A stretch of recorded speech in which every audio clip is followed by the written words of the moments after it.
Hello students, आज मैं IPC के बारे में आपको बताने जा रहा हूं। आज का टॉपिक हमारा आईपीसी है। इससे पहले मैं आप लोगों को आर्टिकल और सीपीसी के बारे में बताया था। तो सबसे पहले जानते हैं जो आईपीसी का फुल फॉर्म क्या होता है। आईपीसी यानी Indian panel code. Indian panel code, जिसको हिंदी में हम लोग क्या बोलते हैं, भारतीय दंड संहिता। ठीक है, भारतीय दंड संहिता ये 1860 में लागू हुआ था। भारतीय दंड संहिता 1860 यानी 1860। इसको हम लोग भारतीय दंड विधान भी बोलते हैं और ताजीराते हिंद भी बोला जाता है, जो आप लोगों ने फिल्मों में देखा होगा, जो ताजीराते हिंद भी बोला जाता है। ठीक है, उसके बाद इसके बारे में कुछ हम लोग जानते हैं जो ये कैसे लागू हुआ। ठीक है, तो सबसे पहले आते हैं 1834 में। 1834 में लॉ कमीशन का यानी विधि आयोग का गठन हुआ।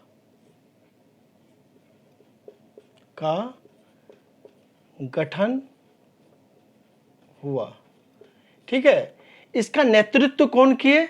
Lord Macaulay.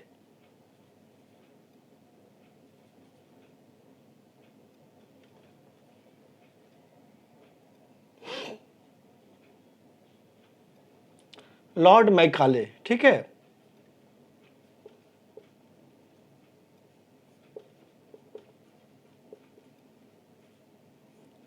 लॉर्ड मैकाले के नेतृत्व में लॉ कमीशन का गठन हुआ। कब हुआ? 1834 में। ठीक है, आगे चलकर 1860 में ये आईपीसी 1860 के नाम से जाना गया। आईपीसी यानी भारतीय दंड संहिता है ना, 1860 के नाम से जाना गया। ठीक है, तो इसे जो है 1860 ईस्वी में क्या हुआ, संसद में पास कर दिया गया इस कानून को 1860 ईस्वी में। और 1860 में संसद से पास हुआ, 1862 आते आते ये पूर्ण रूप से लागू हो गया। ठीक है, तो इसके बाद हम लोग जानते हैं अब जो आईपीसी के अंदर कितने सेक्शन हैं और कितने चैप्टर हैं। तो चलिए इसके बारे में हम लोग जानते हैं।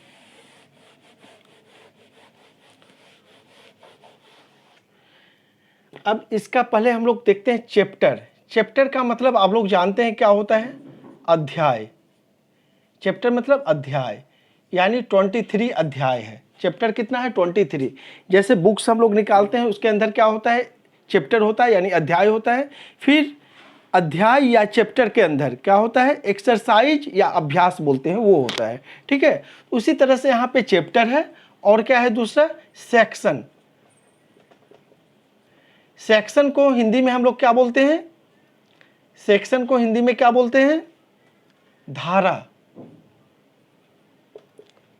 या दफा। धारा या दफा भी बोल सकते हैं। ठीक है, तो सेक्शन कितना है इसमें? 511। टोटल सेक्शन कितना है? 511 यानी धारा है।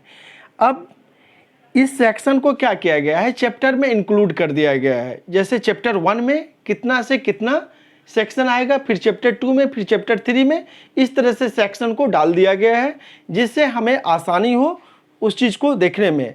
आसानी से हम लोग उस पेज को उल्टा सकते हैं और उसे जान सकते हैं। लेकिन 511 वो सीरियल वाइज चलता है सेक्शन, और उसे चैप्टर में कैसे बांटा गया है तो उसे देख लीजिए। जैसे चैप्टर 1 में कितना है? सेक्शन 1 टू सेक्शन 5 को रखा गया है। फिर जिस तरह से चैप्टर 2 में सेक्शन 6 टू 52A तक को रखा गया है। इस तरह से फिर चैप्टर 3 में, चैप्टर 4 में इस तरह से बांटा गया है और सेक्शन को उसमें डाला गया है। फिर आगे क्या देखा गया? जो अभी तक तो 511 सेक्शन हैं, लेकिन इसमें जो है कुछ अमेंडमेंट आते रहते हैं, तो उन सभी को क्या किया जाता है, उसी सेक्शन के बगल में ब्रैकेट में डाल दिया जाता है। तो उस अमेंडमेंट को जो ब्रैकेट में डाला जाता है उसे हम लोग सब सेक्शन के नाम से जानते हैं। उसे हम लोग किस नाम से जानते हैं, सब सेक्शन के नाम से जानते हैं। और ये जो सेक्शन है इससे हमें क्या पता चलता है, आईपीसी के सेक्शन से हमें क्या पता चलता है, यदि कोई भी कार्रवाई होता है किसी पर भी तो आईपीसी के तहत ही होता है। कोई भी यदि हम या कोई भी आदमी किसी पर मुकदमा करता है ना, तो उसमें जो है आईपीसी का सेक्शन लगाया जाता है, जो ये सभी सेक्शन इसके ऊपर लगा गया है।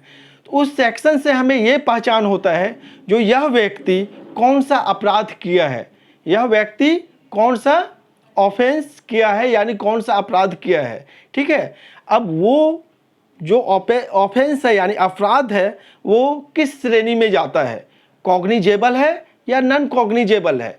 कॉग्निजेबल का मतलब क्या होता है, संज्ञेय अपराध कि ठीक है, और नॉन कॉग्निजेबल मतलब असंज्ञेय अपराध।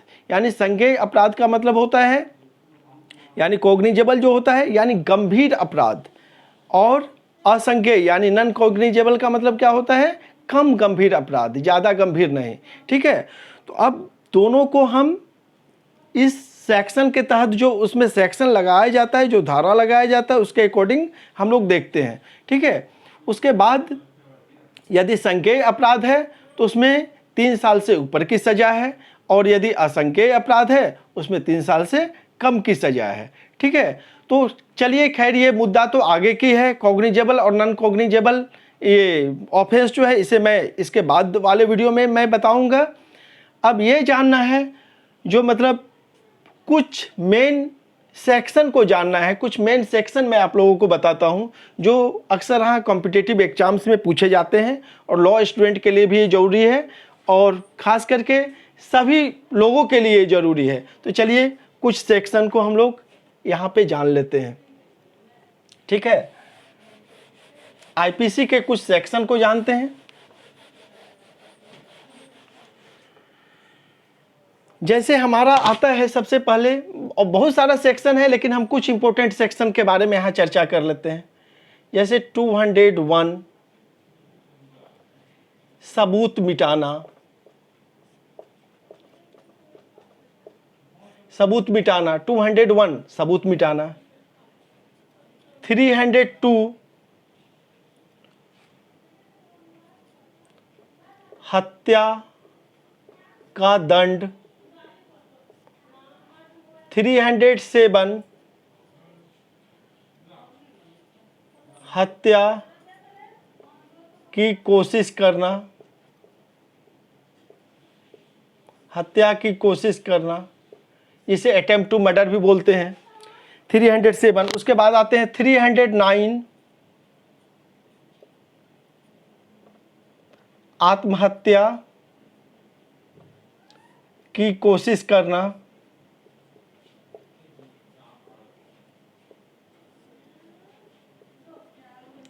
आत्महत्या की कोशिश करना।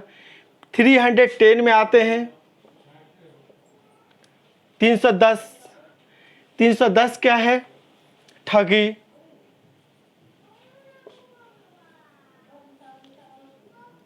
ठगी करना। 312 में आते हैं गर्भपात करना। गर्भपात करना।